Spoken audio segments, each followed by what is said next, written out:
நான் அழகாக இருக்கேன், அதை வச்சு எனக்கு கான்ஃபிடென்ஸ் இருக்கும், டேலண்ட் இருக்குது, மார்க் நிறையா வாங்குகிறேன், இல்லை இந்த ஜாதி ஆள் நான், இந்த பர்டிகுலர் இந்த பேரண்ட்ஸ் வந்து ரொம்ப ரிச்சாக இருக்காங்க எனக்கு, அதனால் இந்த ஏரியா ஆள், அதனால் நான் அது மாதிரி அதெல்லாம் வச்சு கான்ஃபிடென்ஸ் பில்ட் பண்ணுறது தப்பு கிடையாது. பட் நீங்கள்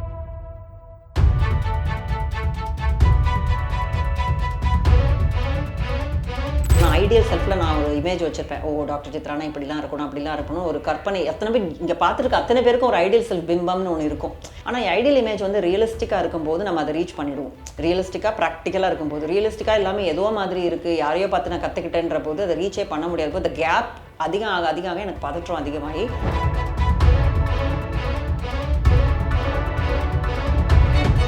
ஏதாவது ஒன்று தப்பாக போகும்போதோ இல்லை நம்ம பிளான் பண்ணாத விஷயங்கள் நடக்கும்போதோ அதை ஃபேஸ் பண்ணுறதுக்கான அந்த திறன் வந்து நம்மள்ட்ட இருக்கிறதே இல்லை. கம்ப்ளீட்டாக உடஞ்சிடணும். இப்போ இது ஒரு கிளாஸ்ன்னு வச்சுக்கோங்களேன், யாருனாலும் கல்லை எரிஞ்சிடலாம் கான்ஃபிடன்ஸ் கம்மியாக இருக்கவங்ககிட்ட. இது ஒரு இரும்பாலான ஒரு ஸ்ட்ராங்கான ஒரு வெசல் அப்படின்னா நீ எவ்வளோ பேர் கிரிட்டிசைஸ் பண்ணால் கூட நம்ம வந்து அசங்க மாட்டோம்.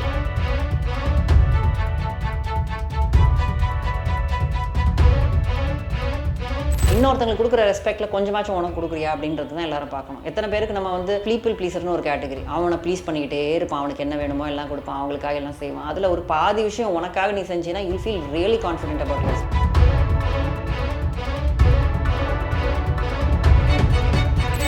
முகத்தை வந்து பார்க்கக்கூட முடியாத நிறைய ஹீரோக்கள்லாம் வந்து இன்றைக்கி ரொம்ப பெரிய லெவலில் இருக்கிறாங்க. அப்படின்னா எப்படி இருக்க முடியுது? அவங்களோட பிலீஃப், என்னால் முடியும், நான் பெரிய ஆள் தான் அப்படின்னு அவன் நம்பினான். அவனோட கலரையும் ஹைட்டையும் வெயிட்டையும் அவன் நம்பி அங்கே வரவே இல்லை.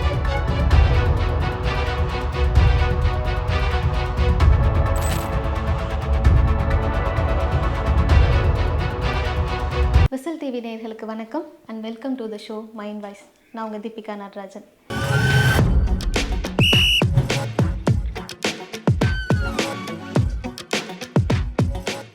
இன்றைக்கி நம்ம கூட மனநல ஆலோசகர் டாக்டர் சித்ரா அரவிந்த் இருக்காங்க. வணக்கம் மேம். வணக்கம் மேம். நம்ம லைஃப் வந்து நிறைய போர்ஷன்ஸாக டிவைட் பண்ணியிருப்போம். இந்த வயசில் நான் இதெல்லாம் பண்ண போகிறேன், என் வாழ்க்கையில் இதெல்லாம் நடக்க போகுது அப்படின்னு சொல்லி மைல் ஸ்டோன்ஸ் எல்லாம் ஃபிக்ஸ் பண்ணி வச்சுருப்போம். அதுக்காக நம்ம நிறைய படிப்போம், நிறைய டைம் ஸ்பெண்ட் பண்ணுவோம், அதை சேர்த்துக்குவோம். இது மாதிரி நிறைய விஷயம் இருக்குது. அது என்ன ஏதாவது ஒன்று தப்பாக போகும்போதோ இல்லை நம்ம பிளான் பண்ணாத விஷயங்கள் நடக்கும்போதோ அதை ஃபேஸ் பண்ணுறதுக்கான அந்த திறன் வந்து நம்மள்ட்ட இருக்கிறதே இல்லை. கம்ப்ளீட்டாக உடஞ்சிடுறோம். இந்த கான்ஃபிடென்ஸ் அப்படிங்கிறதே இருக்க மாட்டேங்குது நமக்கு. எதனால இப்படிலாம் நடக்குது? எப்படி வந்துட்டு நம்மளோட செல்ஃப் கான்ஃபிடென்ஸை டெவலப் பண்ணிக்கலாம்? சொல்கிற மாதிரி ஒரு விஷயத்தில் வந்து நம்ம எல்லாமே பிளான் பண்ண மாதிரி நடக்கும் அப்படின்னு நினைக்கிறதே வந்து தப்பு. நம்ம லிவ் பண்ணுறதே ஒரு அன்சர்டன் வேர்ல்டு. அதை ஃபஸ்ட் இயர் நிறைய பேர் மறந்துடுறாங்க. எல்லாம் நான் நினச்ச மாதிரி கரெக்டாக அப்படியே நடக்கணும். ஏன்னா நடந்துட்டுருக்கு சில விஷயங்கள்னால அப்படி நினைக்கிறாங்க. பட் கொஞ்சம் யோசிச்சு பாருங்கள், இங்கே எர்த்து எங்கே இருக்குது, எல்லாமே எங்கே இருக்குது, நம்ம எங்கே வாழ்ந்துட்டுருக்கோன்னு ஒரு நிமிஷம் யோசிச்சு பார்த்தா எல்லாருக்கும் அது ஒரு மாயையாக தான் தெரியும். அடுத்து நம்ம எப்போ இறந்ததுக்கப்புறம் நமக்கு என்ன கான்ஷியஸ் இருக்கும் ஒன்றுமே தெரியாது. ஏதோ ஒரு மாயையில் நம்ம வாழ்ந்துட்டுருக்கோம். நம்ம ஒரு பொம்மைகள் தான், அவ்வளோதான். நமக்கு அவ்வளோலாம் கண்ட்ரோல் கிடையாது லைஃப் மேலே. What ever the life has to offer அதை நம்ம எடுத்துகிட்டு போயிட்டே இருக்கணும் அப்படிங்கிற ஒரு ஆட்டிடியூட் வந்து இன்றைக்கி எல்லாருமே எடுத்துக்கிறது, இளைஞர்கள் மட்டும் இல்லாமல் எல்லாரும் நம்ம எடுத்துக்கிறது முக்கியம். ஏன்னா அந்த ஆட்டிடியூடை வந்து நம்ம இன்றைக்கி எடுத்துக்கல அப்படின்னா ரொம்ப கட்டம் திட்டி சில பேர் வாழ்ந்துட்டுருப்பாங்க, திட்டம் திட்டுவாங்க. இப்படி தான் இருக்கணும், என்னோட இந்த வயசில் நான் இதை செஞ்சிடணும், அந்த வயசில் அதை செஞ்சிடணும், இல்லை ஒரு நாள்லேயே பாருங்களேன் இங்கே நான் இத்தனை மணிக்கு இங்கே போகணும், ஒரு டக்குன்னு ஒரு ப்ரோக்ராம் ஆயிடுச்சுன்னா ஆச்சு போச்சுன்னு கற்றுவாங்க, ஏன் இந்த மாதிரி இருந்துச்சு, நான் இவ்வளோ பிளான் போட்டுருந்தேன். ஒரு சில பேர் கேஷுவலாக இருப்பாங்க, என்ன நடந்தாலும் ஜாலியாக இருப்பாங்க. அது ஒரு பர்சனாலிட்டி டைப், இது ஒரு பர்சனாலிட்டி டைப். ஸோ ரெண்டுத்துக்குமே முக்கியமாக காரணம்னு பார்த்தீங்கன்னா நீங்கள் கேட்ட முக்கியமான கேள்வி கான்ஃபிடென்ஸ் ஏன் இருக்க மாட்டேங்குது அப்படின்றது.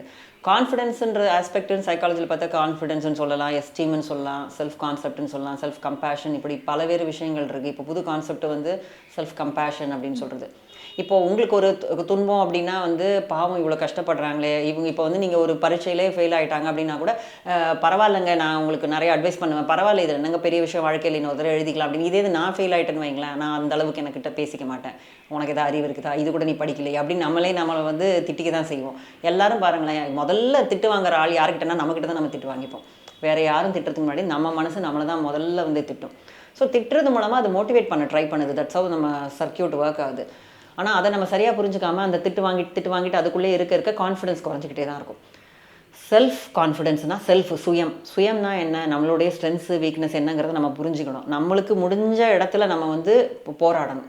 இப்போ சில பேருடைய ஸ்ட்ரென்த், இப்போ வந்து எனக்கு டான்ஸ் நல்லா வருதுன்னா, இல்லைங்க நான் சின்ன வயசுலேருந்து ஏஆர் ரஹ்மான் பார்த்து வளர்ந்தவன், நான் வந்து மியூசிஷியனாக தான் போவேன், இல்லை மியூசிக் டைரக்டராக தான் போவேன்ற ஒரு ஆம்பிஷன் பின்னாடியே துரத்தணும்னு வைங்களேன். அங்கே நம்மளை மாதிரி முட்டால் இருக்க முடியாது. வேணா ஆயிடுவீங்க, 5 வருஷத்தில் ஆகிறத 15 வருஷத்தில் ஆவீங்க. What how you gained? ஒன்றுமே இல்லை. இதே இது உன் திறமை அதில் டான்ஸில் இருக்குது அப்படின்னா அதில் நீ போயிட்டு பெரிய ஆள் ஆகிட்டேன்னா 5 வருஷத்தில் பெரிய ஆள் ஆகிருக்கலாம், நல்லாவும் ஈஸியாகவும் உனக்கு ஹேண்டியாக வருது. இப்போ ரைட் ஹேண்டில் சிக்னேச்சர் கொடுக்குறவங்களுக்கு ரைட் ஹேண்ட் சிக்னேச்சர் தான் ஈஸியாக வரும். நான் லெஃப்ட் ஹேண்டில் தான் போடுவேன்னா அதுக்கு நீ சிரமப்பட்டு தான் ஆகணும். நம்ம எல்லாருமே என்ன நினைக்கணும்னா, நம்மளுக்கு என்ன வருது ஃபஸ்ட்டு, நம்மளோட திறன்கள் என்ன, நம்ம பலங்கள் என்னங்கிறது, அதுக்கு தான் நம்ம முன்னாடியே உன்னை அறிந்தால சொல்கிறோம். என்னங்கிறத முதல்ல தெரிஞ்சுக்கோங்க. உங்களோட பலவீனம் என்னன்னு தெரிஞ்சுட்டு அந்த பலவீனமான ஏரியாக்குள்ளே போவே கூடாது, அதில் இன்வெஸ்ட் பண்ணக்கூடாது. அதில் இன்வெஸ்ட் பண்ணி ஃபெயில் ஆனால் கான்ஃபிடன்ஸ் குறைஞ்சிக்கிட்டே இருக்கும் ஃபஸ்ட்டு. அப்புறம் இன்னொரு முக்கியமாக எல்லாரும் பண்ணுறது வந்து தன்னோட மாதிரி யாரும் வாழ்கிறதில்ல. ரியல் செல்ஃப் சொல்லுவோம் நான், ஐடியல் செல்ஃப்னு. ரியலாக நான் இப்படி தான் நான் ஐடியல் செல்ஃபில் நான் ஒரு இமேஜ் வச்சுருப்பேன். ஓ டாக்டர் சித்ரானா இப்படிலாம் இருக்கணும் அப்படிலாம் இருக்கணும், ஒரு கற்பனை. எத்தனை பேர் இங்கே பார்த்துருக்க அத்தனை பேருக்கும் ஒரு ஐடியல் செல்ஃப் பிம்பம்னு ஒன்று இருக்கும்.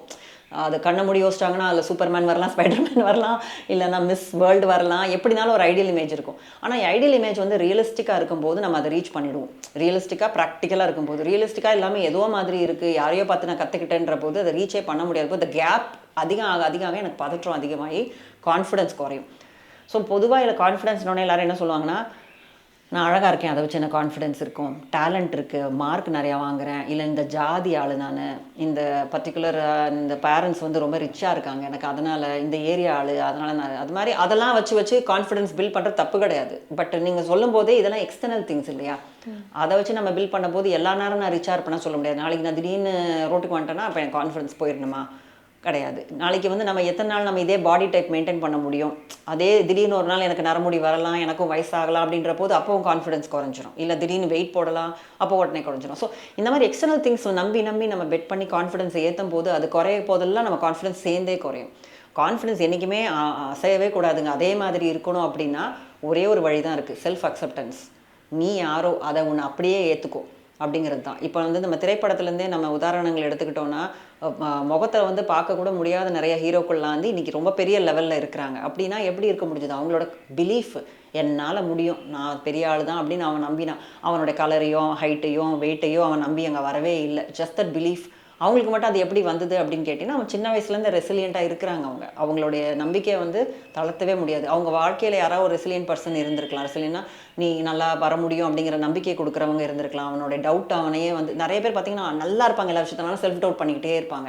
இது என்னால் முடியுமான்னு தெரியலையே, நான் அங்கே போய் பேச முடியுமான்னு தெரியலையே அப்படின்னு அவங்க வீக்னஸை தான் அவங்க பார்ப்பாங்க. அவங்களுக்கு இவ்வளோ ஸ்ட்ரென்த் இருக்கும் பார்க்க மாட்டாங்க, 3-4 வீக்னஸ் பிடிச்சிட்டே தொங்குவாங்க. இதே இது நல்லா வந்து சக்ஸஸாக இருக்கிறவங்க பார்த்திங்கன்னா அவனுக்கு எக்கச்சக்கம் வீக்னஸ் இருக்கும். ஆனால் ஒரு 2 ஸ்ட்ரென்த்தை வச்சு நான் பார்த்தியா எவ்வளோ பெரிய ஆள் அப்படின்ற மாதிரி, அதுக்குன்னு சும்மா இந்த இன்ஃப்ளேட்டட் செல்ஃப் எஸ்டீமும் தப்பு. இந்த சுப்பீரியாரிட்டி காம்ப்ளெக்ஸ்னு ஒரு விஷயம் இருக்குது. ஒன்றுமே இல்லாமல் வாயிலே ஜம்ப அடிச்சுப்பாங்க, அதுவும் தப்பு. அந்த மாதிரி இருக்கக்கூடாது. உண்மையாக உன்னுடைய பலவீனம் தெரிஞ்சு அதில் நம்ம வந்து கான்ஃபிடென்ட்டாக இருந்துட்டோம் அப்படின்னாக்க ப்ராப்ளமே இருக்காது. அதுக்கு இன்னும் அதிகமாக சொல்லணும்னா, நம்மளுடைய எண்ணங்கள் உணர்வுகள், நம்ம மனசுக்குள்ளே சில எண்ணங்கள்லாம் டெய்லியும் வரும். செல்ஃப் டாக் தனியாக இருக்கும்போது நம்மளுக்குன்னு சில உணர்வுகள் வரும். அதை வந்து தப்பு அப்படின்னு நம்ம நினைக்கக்கூடாது, அதை வந்து டிஸ்கவுண்ட் பண்ணக்கூடாது. ஓகே, இப்போ இன்னொருத்தங்க சொன்னால் நம்ம எந்த அளவுக்கு இப்போ நான் சொல்கிறது நீங்கள் கேட்குறீங்களோ அந்த மாதிரி உங்கள் உணர்வுகளுக்கு நம்ம உணர்வுகளுக்கு நான் மரியாதை கொடுங்க. என் தேவைக்கு நான் மரியாதை கொடுக்கணும். எனக்கு இப்போது ஆசையாக இருக்குது, சாப்பிட்றது ஆசையாக இருக்குன்னா அதை நம்ம செல்ஃப் கண்ட்ரோல் பண்ணிக்கலாம். பட் வேறு ஏதாவது எனக்கு செய்யணும்னு ஆசையாக இருக்குன்னா, சரி இதெல்லாம் நீ தப்பாக நினைக்கிற அப்படின்னு நம்ம டிஸ்கவுண்ட் பண்ணிட்டாலே செல்ஃப் கான்ஃபிடன்ஸ் குறைஞ்சிடும். We should learn to listen to our selves. எனக்கு என்ன வேணுமோ நான் அதை கொடுக்கணும், செல்ஃப் கேர் பண்ணணும். இப்போ நல்லா கான்ஃபிடென்ட்டாக இருக்கவங்களை பார்த்தீங்கன்னா நல்லா அவங்கள கவனிச்சுப்பாங்க.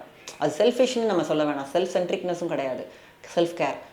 அவங்க கரெக்டாக அவங்க பியூட்டி பார்லர் போய் அவங்கள பார்த்துக்கிறது இருக்கட்டும். ஆனால் இருந்தால் அவங்களுக்கு வேண்டி டென்னிஸ் இது போகணும், எனக்கு இவ்வளோ ரூபாய்க்கு நான் ஷூ வாங்குவேன்னா அதை வாங்குவாங்க, தன்னை நல்லா பார்த்துப்பாங்க. இந்த செல்ஃப் கான்ஃபிடென்ஸ் இல்லாதவங்க பார்த்தீங்கன்னா அவங்களுக்குன்னு எதுவுமே செஞ்சுக்க மாட்டாங்க. பெருசாக தனக்குன்னு ஒன்று செஞ்சுக்கணும்னு இல்லை, கம்பேரிசன் பண்ணிக்கிட்டே இருப்பாங்க. தன்னோட நல்லாவே டேலண்ட்டில் வந்து குறைவாக இருக்கவங்க அவங்க கொஞ்சம் சக்ஸஸ் ஆகிட்டாலும் பார்த்தீங்களா நம்ம அப்படி வரவே முடியல பார்த்தீங்களா அப்படின்னு சொல்லிட்டு அவங்க கான்ஃபிடென்ஸை உடனே லூஸ் பண்ணிவிடுவாங்க. இன்னொருத்தன் கொஞ்சம் பெட்டராக பண்ணிட்டா போதும் இவங்க கான்ஃபிடன்ஸ் லூஸ் பண்ணிவிடுவாங்க. ஸோ அவங்க கான்ஃபிடென்ஸுன்றது வந்து அவங்களுக்குள்ளே இல்லை. இப்போ இது ஒரு கிளாஸ்ன்னு வச்சுக்கோங்களேன், யாருனாலும் கல்லை எரிஞ்சிடலாம் கான்ஃபிடன்ஸ் கம்மியாக இருக்கவங்ககிட்ட. இது ஒரு இரும்பாலான ஒரு ஸ்ட்ராங்கான ஒரு வெசல் அப்படின்னா நீ எவ்வளோ பேர் கிரிட்டிசைஸ் பண்ணால் கூட நம்ம வந்து அசங்க மாட்டோம். இப்போது சினிமா துறையிலே எத்தனை பேர் எவ்வளோ மோசமாக கமெண்ட்ஸ் பண்ணுறாங்க, எவ்வளோ பண்ணுறாங்க, ஆனால் கூட கண்டுக்கவே மாட்டாங்க பெரிய பெரிய ஹீரோஸ்லாம் பார்த்தீங்கன்னா. அதனால தான் அவங்க டாப்பில் இருக்காங்க.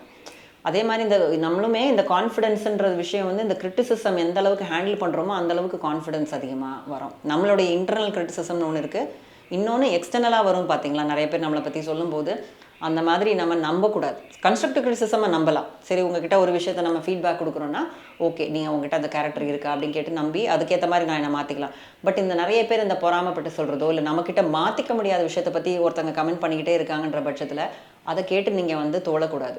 இந்த காதில் வாங்கி அந்த காதில் வாங்கிட்டு விட்டுட்டு போனவங்களே முகத்தில் எந்த ஒரு பாவனையுமே இருக்கக்கூடாது. ஒருத்தங்க ஒரு விஷயம் சொல்ல அப்போ அவங்களுக்கு தான் என்னடா இது அசிங்கப்பட்டோமே நாம அப்படின்ற மாதிரி அவன் போயிடுவான். இங்கே வந்து அதுக்குன்னு நான் திமிரா இருக்கணும்னு நான் சொல்லலை.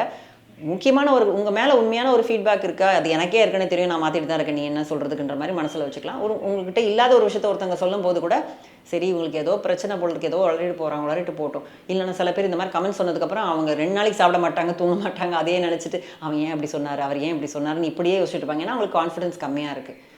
கான்ஃபிடன்ஸ் குறைவாக இருக்கவங்க என்ன ஒன்று பண்ணலான்னா எழுதி வைக்கலாம். சின்ன வயசுலேருந்து நீ பிறந்ததுலேருந்து உனக்கு நினைவு தெரியலேருந்து என்னென்னலாம் நீ அச்சீவ் பண்ணியிருக்க. ஸ்கூலில் ஒரு பேச்சு போட்டியில் நீ வின் பண்ணியிருக்கலாம். அவ்வளோ எழுதும் அடப்பாவி நீ இவ்வளோவா உனக்கு திறமை இருக்குன்னு அவனுக்கே அப்போ தெரிய வரும். ஆனால் நம்ம சாதனமாக இருக்க போது என்ன தெரியுமா மைண்ட் சொல்லலாம், நீலாம் வேஸ்ட்டு. நல்லா எல்லாருமே ஒரு நிமிஷம் வந்து செல்ஃப் டாக்கை கவனிச்சு பாருங்கள். குளிக்கும் போது, சாப்பிடும்போது, இந்த மாதிரி நேரத்தில் தான் மனசு நம்மகிட்ட பேசிக்கிட்டே இருக்கும். நிறைய பேருக்கு தெரியாத மனசு நம்மகிட்ட பேசுறது. முக்கியமாக வந்து நம்மளை திட்டிக்கிட்டே தான் இருக்கும். அதை செஞ்சேன் இதை செஞ்சேன் ஒன்றுத்துக்கும் இல்லை. நம்ம அம்மாங்கள் அப்பாக்கள் தான் நம்மளுடைய மைண்ட் வாய்ஸாக இருப்பாங்க. புரியுதுங்களா? ஸோ அந்த சின்ன வயசில் சொன்ன எல்லா மைண்ட் வாய்ஸாக ரெக்கார்டாக ஓடிட்டே இருக்கும். முக்கியமாக parenting plays important role. Parents வந்து நீ லேசி, நீ இப்படி அப்படின்னு சொல்கிற வார்த்தைகள்லாம் உள் வந்துடும். அப்போ அதுவே தான் நம்ம தனியாக இருக்கும்போது நம்மளை வந்து ரிப்பீட் பண்ணிக்கிட்டே இருக்கும். முதல்ல அதை கேட்குறத நம்ம விட்டுறணும், அது சொல்கிறத விடணும். அது என்னத்துக்காக சொல்லுது, நீ அதை சரியாயிருன்னு சொல்கிறோம். சரியானதுக்கப்புறம் அதை எது கேட்கணும் தான். சரி ஆயிக்கிறேன் விட்டுடு. I believe in my self. Always tell your self என்னால் முடியும், நான் என்ன நம்புகிறேன். நிறைய பேர் நான் சொல்லிக் கொடுக்குற ஒரு மந்திரம் என்னென்னா I am bold, I am confident. நீ நல்லா ஒரு தைரியசாலினா அப்படிங்கிறத 100 தடவை 50 தடவை சொல்லிக்கிட்டே இருங்க. உங்களுக்குள்ளே சொல்ல இதை தான் நம்ம வந்து மந்திரங்கள்னு நம்ம சொல்கிறோம். சொல்ல அது உண்மையாகிடும் ஒரு கட்டத்தில். I love my self. எனக்கு ரொம்ப பிடிக்கும், நான் தான் பெஸ்ட். நான் எல்லாரோட பெஸ்ட்டு கிடையாது, ஆனால் நான் தான் பெஸ்ட். அதை நான் நம்பணும். நான் என்னை வந்து முதல்ல ரெஸ்பெக்ட் பண்ண கற்றுக்கணும். இன்னொருத்தங்களுக்கு கொடுக்குற ரெஸ்பெக்டில் கொஞ்சமாச்சும் உனக்கு கொடுக்குறியா அப்படின்றது தான் எல்லாரும் பார்க்கணும். எத்தனை பேருக்கு நம்ம வந்து பீப்புள் ப்ளீஸர்னு ஒரு கேட்டகரி. அவனை ப்ளீஸ் பண்ணிக்கிட்டே இருப்பான், அவனுக்கு என்ன வேணுமோ எல்லாம் கொடுப்பான், அவங்களுக்காக எல்லாம் செய்வான். அதில் ஒரு பாதி விஷயம் உனக்காக நீ செஞ்சீன்னா you'll feel really confident about yourself. அந்த ஒரு செடியை வந்து எவ்வளோ தூரம் தண்ணி ஊற்றி அதுக்கு சன்லைட் கொடுத்து அது மாதிரிலாம் பண்ணுற மாதிரி நம்மளோட மனசை, நம்ம உடம்ப நம்ம பார்த்துக்க நமக்கு கான்ஃபிடென்ஸ் வந்து தாராளமாக பில்ட் ஆகிடும். ஒரு காரியத்தில் வந்து நம்ம ஃபெயில் ஆகும்போது நீங்கள் கேட்ட கேள்விக்கு வந்து நம்ம பலவீனம் என்னன்றது, எல்லாருக்கும் பலவீனம் இருக்கும். பலவீனம் இருக்கிற ஏரியாவில் போய் விளையாடாதீங்க. குரங்கு வந்து ஸ்விம்மே பண்ண முடியாது, ஃபிஷ்ஷை வந்து கிளைம்பே பண்ண முடியாது. பலவீனம் தெரிஞ்சு அந்த ஏரியாவில் நீங்கள் போனீங்கன்னா உன்னை வந்து ஒன்றுமே பண்ண முடியாது, அசைக்கவே முடியாது. எல்லா மனிதனுக்கும் இன்றைக்கி வந்து ஒரு திறமை இருக்குது. அதை நான் ஸ்ட்ராங்காக நம்புகிறேன். That's a truth also. இங்கே இருக்கிற பெக்கர் ஆன் த ஸ்ட்ரீட்டுக்கும் ஒரு திறமை இருக்கும். அந்த திறமையை மட்டும் அவன் புரிஞ்சு வெளியில் கொண்டு வந்துட்டானாலே போதும். அது வந்து அவங்களுக்கு என்ன ஏதுன்னு அவங்களே கொஞ்சம் இன்ட்ரோஸ்பெக்ட் பண்ண தெரிஞ்சிடும். நிறைய பேர் ஏதாவது ஒரு இடத்துல பாராட்டியிருப்பாங்க நம்மளை, ஏதாவது ஒரு விஷயத்துக்கு. இப்போ சின்ன வயசில் ஏதோ ஒரு சொன்னாங்க, என்ன கூட ஒரு நல்லா பேசுகிறாங்கன்னு, அதுதான் நம்மளுக்கு அடுத்தது வரப்போதா அப்படிங்கிறது நம்மளுக்கு தெரியாது. அப்புறம் தான் பேசவே இல்லை, ஏதோ வளர்றாங்க போல இருக்குது. நீங்கள் எங்கேயோ ஏதாவது ஒரு காம்ப்ளிமெண்ட் உங்களுக்கு கிடச்சிருக்கும். அந்த ஒரு விஷயத்தை யோசிச்சு பாருங்கள். அதுதான் உங்களோட தனித்திறமை. அதுக்கு நீ தண்ணி ஊற்றி அதை நீ வந்து அடிச்சுக்கிட்டே இருக்கிற பிள்ளைங்க என்றைக்குமே வந்து உருப்படாது. நம்மளை ஊக்குவிக்கணும். ஊக்குவிச்சு வெளியில் கொண்டு வந்தாக்க நம்மளால் பெட்டராக இருக்க முடியும். ஸ்ட்ரோக்ஸுன்றது வந்து காம்ப்ளிமெண்ட் பண்ண தெரியணும். கூட இருக்கிறவங்க காம்ப்ளிமெண்ட் கொடுத்தா நிறைய பேர் வந்து ஷையாவே பண்ணுவாங்க. நீங்கள் அழகாக இருக்கீங்க, நீங்கள் வந்து டேலண்டடாக இருக்கீங்க அப்படின்னா, இல்லைங்க சும்மா சொல்லாதீங்க அப்படின்னு சொல்லிட்டு போயிடுவாங்க. ஏன்னா அது யார் தெரியுமா, செல்ஃப் கான்ஃபிடென்ட்டாக இருக்கவும் அப்படியே அக்செப்ட் பண்ணுவான், தேங்க்ஸுங்க அப்படின்ட்டு போவாங்க. ஸோ அந்த ஐ கான்டாக்டோட பேச முடியும் அவங்களால. அந்த செல்ஃப் கான்ஃபிடென்ஸ் வந்து சாதா விஷயம் கிடையாது. இதுதான் பேசிக். இது இருந்தால் நீ என்ன வேணால் பண்ண முடியும். உன்னோட கோல்ஸ் எதாவது அச்சீவ் பண்ண முடியும், ரிலேஷன்ஷிப்பில் சூப்பராக இருக்க முடியும், ஹெல்த்தில் நல்லா இருக்க முடியும். இதுதான் உங்களோட கருவி. First number 1 confidence. That depends on awareness. அது ரெண்டுத்தையும் நம்ம கொண்டு வந்துட்டு தோலாமல் இருந்துட்டோம்னா, உனக்கு டேலண்ட்டே இல்லைன்னு உன் மைண்டில் ஒரு வாய்ஸ் சொல்லிக்கிட்டே இருக்கும். அதை நம்பாத. அந்த வாய்ஸை தூக்கி போட்டுட்டு என்னால் முடியும், என்னால் செய்ய முடியும் அப்படிங்கிறத, உனக்கு திறமை என்னங்கிறத கொஞ்சம் கவனிங்க. அதை கவனித்து அதில் நீங்கள் நர்ச்சர் பண்ணிகிட்டே வந்தீங்கன்னா கொஞ்சம் கொஞ்சமாக உங்கள் மேலே இருக்கிற அசூர நம்பிக்கை அதிகமாகிட்டே இருக்கும். மேம், எங்களோட கேள்விகளுக்கும் சந்தேகங்களுக்கும் ரொம்ப டீட்டெயில்டாக பதில் சொன்னீங்க. எல்லாருக்கும் ரொம்ப உபயோகமாக இருக்கும் அப்படின்னு நம்புகிறோம். உங்களோட நேரத்துக்கு ரொம்ப நன்றி மேம். ஸோ இப்போ பார்த்தீங்கன்னா இந்த மாதிரி வீடியோஸ் நிறையா வந்து நான் பேசியிருக்கிறேன் ஆல்ரெடி. ஸோ அந்த மாதிரி வீடியோஸோட லிங்க்கும் வந்து உங்களுக்கு வந்து கொடுக்குறோம் இதில். ஸோ கண்டிப்பாக வாட்ச் பண்ணுங்கள். தேங்க்யூ.